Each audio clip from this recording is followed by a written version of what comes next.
Assalamualaikum warahmatullahi wabarakatuh. Perkenalkan, kami dari Fisis 03 kelompok 5 akan membahas tentang listrik statis dan arus arah. Berikut adalah anggota dari kelompok 5. Yang pertama ada Benaya, yang kedua ada Maura Senjani, yang ketiga ada Ahmad Rifan, yang keempat ada Diandrea dan Noval Hamid, Abdullah Iman, Gerhard Mahatma, Farel Janitra, dan Alfa Rizky. Berikut adalah outline yang akan kami bawa pada presentasi kami pada hari ini. Yang pertama ada definisi dari listrik statis, lanjut ke bagian listrik statis, setelah itu dilanjut dengan rumusnya, dan terakhir contoh soal dari listrik statis. Pada bagian definisi listrik DC, itu ada definisinya, terus pembagian listrik DC, lanjut ke rumus listrik DC, dan lanjut lagi ke contoh soal listrik DC.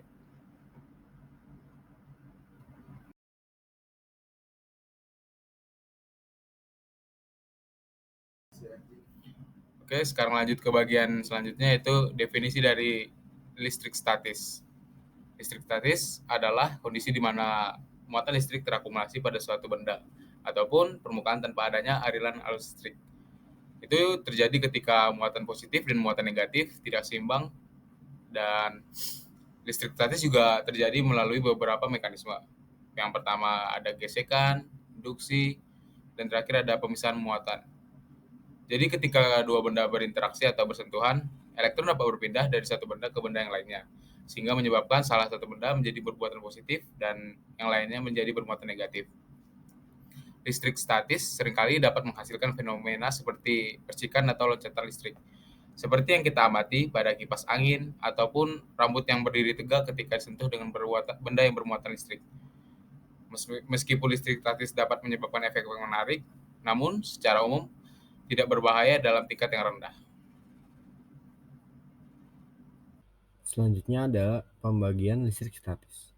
Ada beberapa materi yang terdapat dalam listrik statis, yaitu yang pertama ada gaya kolom, yang kedua ada medan listrik, yang ketiga ada potensial listrik, yang keempat atom dan muatan listrik, dan yang terakhir ada konduktor dan insulator. Gaya kolom. Hukum kolom adalah hukum fisika yang menjelaskan gaya listrik statis antara dua benda bermuatan listrik. Hukum ini ditemukan oleh fisikawan Prancis yang bernama Charles Augustin de Coulomb. Hukum Coulomb menyatakan bahwa gaya listrik statis antara dua benda bermuatan sebanding secara langsung dengan perkalian muatan kedua benda dan berbanding terbalik dengan kuadrat jarak antara kedua benda. Secara sistematis, hukum Coulomb dapat ditulis sebagai rumus F sama dengan K dikali Q1 dikali Q2 per R kuadrat, yang dimana F adalah gaya listrik antara dua benda, K adalah konstanta Coulomb, Q1 dan Q2 adalah magnitudo muatan dua benda, dan R adalah jarak antara kedua benda. Yang kedua ada medan listrik. Medan listrik adalah ruang di sekitar suatu benda bermuatan di mana muatan listrik tersebut mempengaruhi benda lain dalam jarak tertentu. Medan listrik pada listrik statis dapat dihitung menggunakan prinsip dasar elektrostatika. Medan listrik pada suatu titik dalam ruang dihasilkan oleh muatan listrik di sekitarnya. Medan listrik di titik tersebut dapat dihitung dengan menggunakan rumus sebagai E sama dengan K dikali Q per R kuadrat dikali U, yang dimana E adalah medan listrik pada titik tersebut, K adalah konstanta Coulomb, Q adalah magnitudo muatan benda, R adalah jarak antara titik tersebut dengan muatan benda, dan U adalah vektor satuan yang menunjukkan arah medan listrik pada titik tersebut. Yang ketiga ada potensial listrik. Potensial listrik adalah besaran skalar yang digunakan untuk mengukur energi potensial dimiliki oleh suatu muatan di dalam medan listrik. Potensial listrik pada listrik statis dapat dihitung dengan menggunakan prinsip dasar elektrostatika. Potensial listrik pada suatu titik dalam ruang dapat dihitung dengan menggunakan rumus V sama dengan K dikali Q per R, yang dimana V adalah potensial listrik pada titik tersebut, K sebagai konstanta Coulomb, Q sebagai magnitudo muatan, dan R adalah jarak antara titik tersebut dengan muatan. Yang keempat ada atom dan muatan listrik.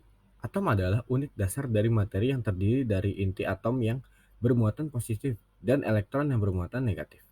Dalam listrik statis, muatan listrik pada atom menjadi penting. Inti atom terdiri dari partikel-partikel subatomik yang disebut dengan proton dan neutron. Proton memiliki muatan positif yang setara dengan muatan positif elemen tertentu, sedangkan neutron tidak memiliki muatan listrik. Dalam interaksi antara dua benda yang bermuatan, seperti dalam hukum Coulomb, muatan listrik pada atom berperan dalam menentukan gaya listrik antara benda-benda tersebut. Yang terakhir ada konduktor dan isolator. Konduktor adalah bahan yang memungkinkan aliran muatan listrik melaluinya dengan mudah. Dalam konduktor, elektron-elektron bebas dapat bergerak secara bebas dalam bahan. Contohnya adalah logam seperti tembaga dan aluminium. Lalu ada isolator, itu bahan yang tidak memungkinkan aliran muatan listrik melaluinya dengan mudah. Dalam isolator, elektron-elektron dalam atom atau molekul terikat secara kuat dan tidak dapat bergerak bebas. Contohnya seperti kaca, kayu, plastik, dan karet. Perbedaan antara konduktor dan isolator penting dalam konteks listrik statis, karena mereka mempengaruhi perilaku distribusi muatan saat objek atau bahan bersentuhan atau berdekatan. Muatan pada konduktor dapat dengan mudah berpindah, sementara muatan pada isolator cenderung tetap di tempat. Perkenalkan kembali, saya Ahmad Rifan dari Teknik Sipil. Kali ini saya akan menjelaskan tentang rumus-rumus listrik statis. Yang pertama, gaya Coulomb, yaitu gaya Coulomb sama dengan koefisien dikali dengan besar muatan 1 dikali dengan besar muatan 2 dibagi dengan jarak muatan kuadrat sama dengan besar muatan 2 dikali dengan medan magnet. Yang kedua, potensial listrik, yaitu tegangan sama dengan koefisien dikali besar muatan 1 dibagi dengan jarak muatan sama dengan medan magnet dikali jarak muatan. Dan yang ketiga, kuat medan listrik, yaitu medan magnet sama dengan koefisien dikali dengan besar muatan 1 dibagi dengan jarak muatan kuadrat dikali dengan gaya Coulomb dibagi besar muatan 2. Untuk energi potensial listrik sama dengan koefisien dikali dengan besar muatan 1 dikali besar muatan 2 dibagi dengan jarak muatan sama dengan besar muatan 2 dikali dengan tegangan. Oke, selanjutnya di sini saya Aufa Rizky Alfatan dari Teknik Mesin akan membahas mengenai contoh soal dari listrik statis. Oke, di soal nomor 1 ini diketahui bahwa ada bujur sangkar atau persegi yang mana di tiap sudutnya itu terdapat muatan sebesar negatif 2 mikrokolom, 1 mikrokolom, negatif 1 mikrokolom, dan 1 mikrokolom. Yang mana bujur sangkar tersebut memiliki sisi sebesar 0,2 meter. Dan diketahui di sini bahwa permisivitasnya adalah vakum atau E0. Yang ditanyakan adalah potensi listrik di tengah-tengah bujur sangkar tersebut. Untuk mencari potensial listrik, kita memerlukan jarak antara muatan tersebut terhadap titik uji. Nah, titik uji kita ini adalah berada di tengah-tengah dari bujur sangkar, sehingga kita perlu menentukan berapa jarak dari diagonal bujur sangkar. Di sini, untuk menentukan diagonal bujur sangkar, kita menggunakan rumus Pythagoras, yang mana D sama dengan akar 0,2 derajat plus 0,2 derajat sama dengan 0,2 akar 2. Nah, kemudian untuk menemukan jarak dari muatan yang berada di sudut bujur sangkar terhadap titik tengah dari bujur sangkar tersebut, kita hanya perlu membagi 2 jarak diagonal tersebut. Jadi setengah diagonal sama dengan 0,1 akar 2. Setelah kita menemukan jaraknya, kita menentukan potensial listrik yang ada di pusat bujur sangkar tersebut. Yang mana potensial listrik yang berada di pusat ini merupakan jumlah dari semua potensial listrik muatan yang melakukan potensial listrik terhadap titik tersebut. Jadi kan tiap muatan tersebut memiliki potensial listrik terhadap titik tersebut. Jadi kita jumlahkan. Jadi V total atau potensial listrik total adalah K per R jaraknya dikali dengan Q1 plus Q2 plus Q3 plus Q4. Yang mana K atau konstanta ini adalah 1 per 4 pi E0 atau permisivitasnya 0. Dan jaraknya adalah 0,1 akar 2. Kemudian dikalikan dengan besar muatannya min 2 plus 1 plus min 1 dan plus 1. Yang mana hasil potensial listrik di tengahnya adalah min 5 akar 2 per 4 pi E0 mikrovolt. Oke, soal nomor 2 selanjutnya, sebuah benda memiliki massa 20 gram dan bermuatan 0,6 mikrofarad. Tergantung di tali yang massanya diabaikan. Kemudian pada sebelah kanan benda tersebut diletakkan benda bermuatan negatif 0,2 mikrofarad dengan jarak 12 cm sehingga menyebabkan benda tertarik. Yang ditanyakan adalah berapa tegangan tali tersebut dengan konstanta 9 kali 10 pangkat min 9 Newton meter kuadrat per kolom kuadrat dan gravitasi 10 meter per second kuadrat. Jadi di sini ada benda yang digantung dengan tali. Kemudian di sebelah kanan benda tersebut ditaruh muatan sebesar negatif 0,2 mikrofarad sehingga benda tersebut tertarik dan tali tersebut memiliki tegangan. Yang dicari adalah berapa tegangan tali tersebut.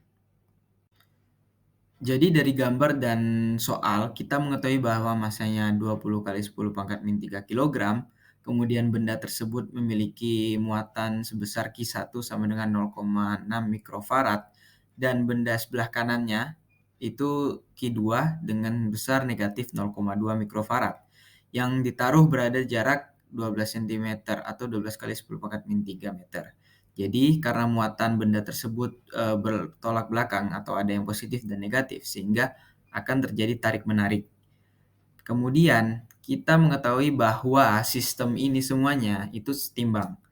Jadi kita perlu mengetahui berapa gaya yang terjadi pada tegangan tali itu merupakan total dari gaya pada F dan W. Yang mana F ini adalah gaya tarik-menarik antar benda itu atau gaya kolom, sedangkan W ini adalah gaya berat benda. Jadi nanti setelah kita mengetahui berat benda dan juga gaya kolom, nanti kita jumlahkan jadi ada vektor baru yang mana itu berlawanan dengan T sehingga dapat dicari tegangan talinya.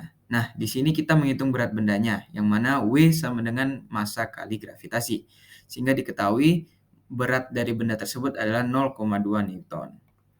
Kemudian kita analisis lagi nih untuk gaya yang terjadi pada benda tersebut. Dan di sini benda tersebut mendapatkan gaya tarik-menarik dari benda lain atau gaya kolom. Jadi untuk menghitung gaya kolom sini F sama dengan K1 Q2 per R kuadrat. Jadi 9 kali 10 pangkat 9 dikali dengan 0,6 kali 10 pangkat min 6 dikali 0,2 kali 10 pangkat min 6. Yang mana dibagi dengan jaraknya 12 kali 10 pangkat min 3 meter. Jadi yang 0,6 itu kan tadi muatan dari bendanya. Kemudian 0,2 itu adalah benda yang warna biru. Sehingga dari perhitungan kita mendapatkan terjadi gaya kolom yang tarik-menarik sebesar 7,5 Newton. Nah, karena vektor dari perjumlahan dari besar W dan F itu adalah sebuah vektor baru yang mana bertolak belakang dengan T, sehingga kita bisa menghitung tegangan tali tersebut T sama dengan akar dari F kuadrat plus W kuadrat, yang mana ini adalah perjumlahan dari vektor gaya kolom F dan juga berat benda W. Sehingga diketahui 7,5 kuadrat ditambah 0,2 kuadrat dan di akar sehingga didapatkan bahwa tegangan tali pada sistem ini sebesar 7,5 Newton.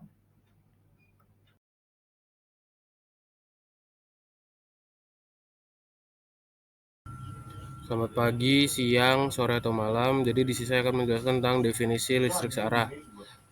Definisi listrik searah atau biasa disebut direct current adalah sebuah bentuk arus atau tegangan yang mengalir pada rangkaian listrik dalam satu arah saja. Nah, pada umumnya arus ataupun tegangan dari listrik DC atau searah itu biasa dihasilkan oleh pembangkit daya, baterai, dinamo, sel surya, dan yang lainnya. Nah, tegangan atau arus listrik DC juga memiliki besaran nilai atau amplitudo yang tetap dan arah mengalir arusnya telah ditentukan.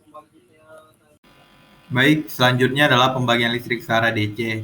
Pokok pembahasan pada pembagian listrik searah DC itu ada 3. Yang pertama, gejala-gejala kelistrikan yang memuat 4 hukum, yaitu hukum Ohm, hukum Faraday, hukum Oersted, dan hukum Kirchhoff 1 dan 2.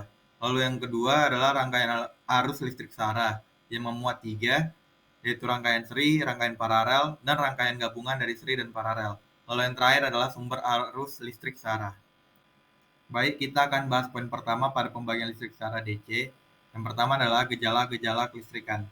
Pada gejala-gejala kelistrikan pembagian listrik searah, kita akan membagi menjadi 4 hukum yang mendasari. Yang pertama adalah hukum Ohm. Hukum Ohm mengatakan bahwa sebuah rangkaian listrik akan memiliki nilai kuat arus yang sebanding lurus dengan tegangan di ujung rangkaiannya dan berbanding terbalik dengan hambatannya. Lalu hukum dasar kedua adalah hukum Faraday.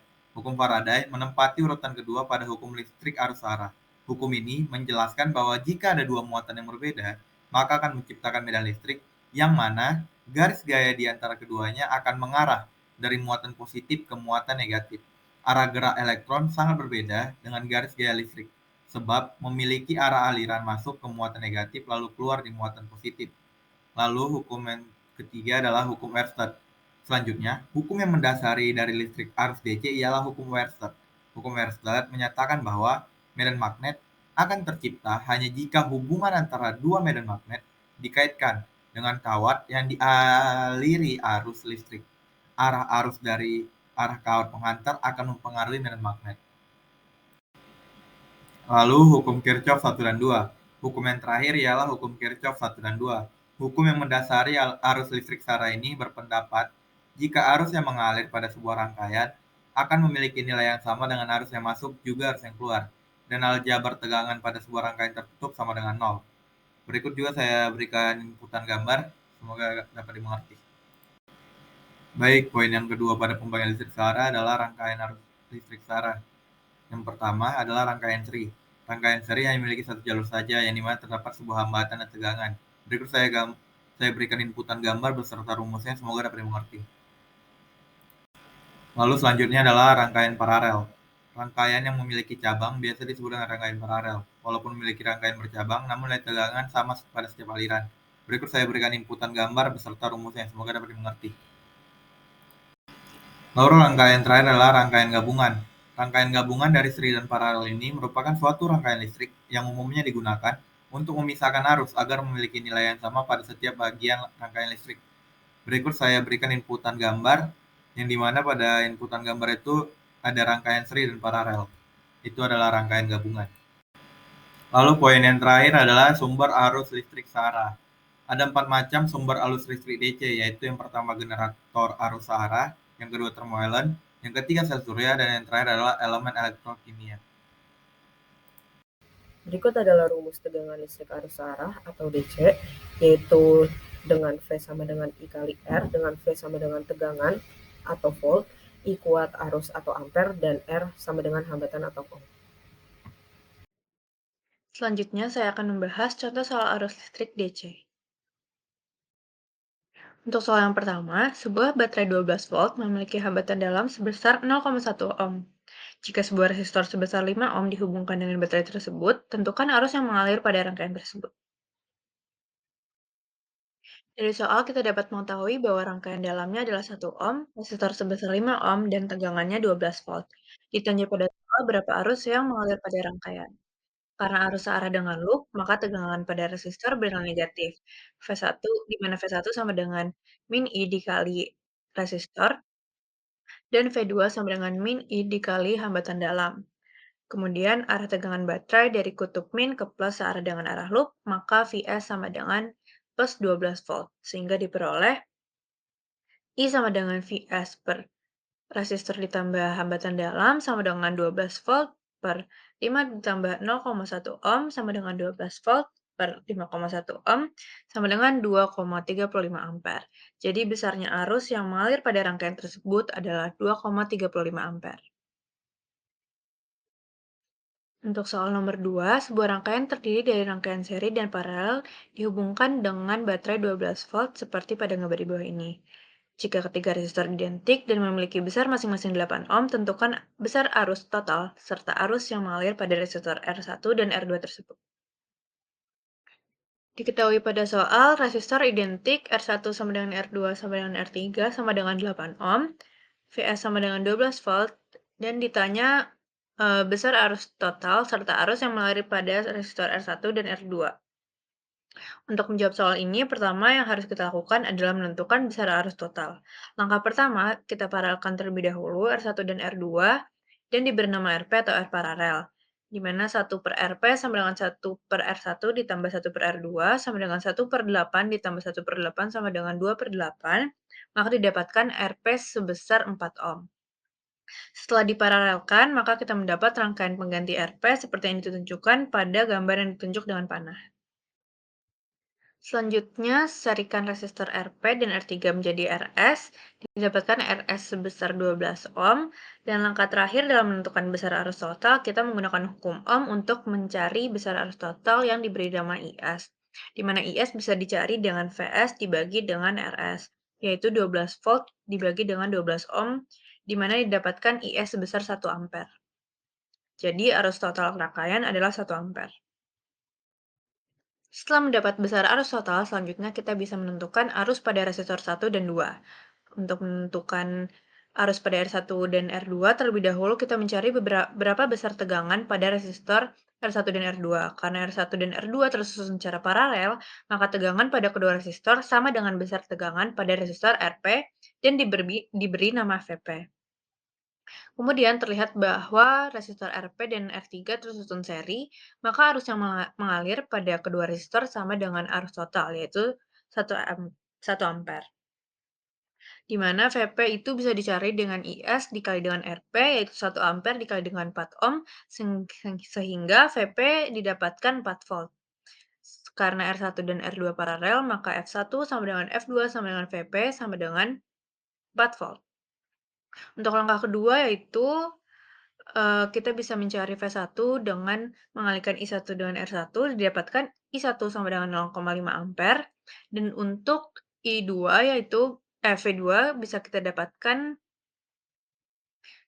dengan mengalihkan I2 dan R2, sehingga didapatkan I2 yaitu V2 dibagi dengan R2, sehingga I2 itu 4 volt dibagi dengan 8 ohm, didapatkan I2 sebesar 0,5 ampere. Jadi besar arus listrik yang mengalir pada resistor R1 dan R2 sama, yaitu 0,5 ampere. Hal ini karena resistor R1 dan R2 identik atau sama besar, sehingga arus yang masuk akan dibagi 2.